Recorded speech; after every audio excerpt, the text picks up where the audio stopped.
नुकतंच जन्मलेलं मूल मातेचं स्तन्य चोखू लागतं, तेव्हा त्याला तसं करण्यासाठी कुणा अंमलदाराची परवानगी घ्यावी लागत नाही. तसंच आणि त्याच निरागसपणे मी वेदांचा अमृतानुभव अंगीकारला आणि प्रसाद म्हणून मी सहजपणे तो वाटूनही टाकला. यात मी काही पाप केलं अशी माझी भावनाच नाही. वेदात उपनिषदात म्हटल्याप्रमाणे आपण सर्वजण जर एकाच ब्रह्मतत्वातून निर्माण झालेलो आहोत आणि शेवटी त्यातच विलय पावणार आहोत, तर मग हा भेदाभेद कशासाठी? अवघी एकाचीच वीण तेथे कैसे भिन्ना भिन्न.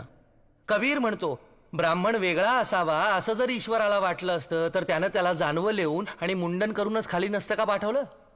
आणि मुसलमान वेगळा असावा असं जर त्याला वाटलं असतं तर त्यानं त्याला सुनता करूनच जन्माला नसतं का घातलं? कबीराचं नाव घेऊ नका.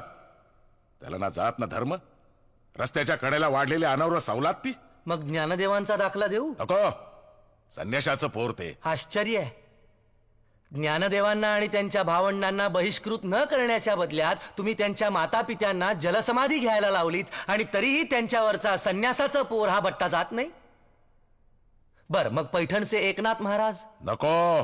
तुम्हाला वेद नको, अद्वैत तत्वज्ञान नको, वारकरी परंपरा नको, मग तुम्हाला हवाय तरी काय? अहो, जिथे अंधार होता तिथे दिवे लावण्याचा आम्हाला अधिकार नाही असं तुम्ही म्हणता, तर मग तुम्ही दिवे लावायचे. आम्ही काय करावं हे तुम्ही सांगू नका. ज्ञान मिळवण्याचा अधिकार प्रत्येकाला आहे.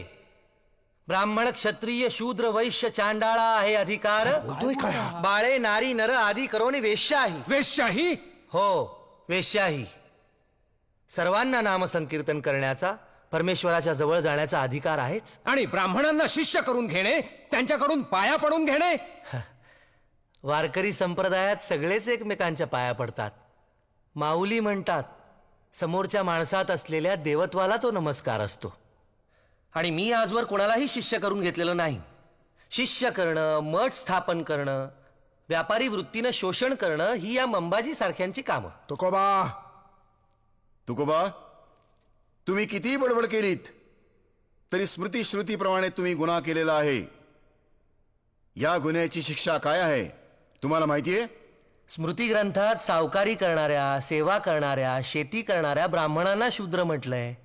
हेही तुम्हाला ठाऊक असेलच. एरवी अंत्यजांचा विटाळ मांडणारे हेच ब्राह्मण कर्ज वसूल करण्यासाठी त्यांच्याच वस्तीतून फिरतात. याला तुम्ही काय म्हणाल? का कायदा फक्त आमच्यासाठी आहे? तू गरजेपेक्षा जास्त बोलतोयस. सत्य आम्हामनी नव्हे गबाळाचे धनी, देतो तीक्ष्ण उत्तरे पुढे व्हावयासी बरे. धर्मशास्त्राच्या आदेशाचा तू अपमान केलेला आहेस. या कायद्यावरही एक न्याय आहे, ईश्वरी न्याय. या धर्मपीठावर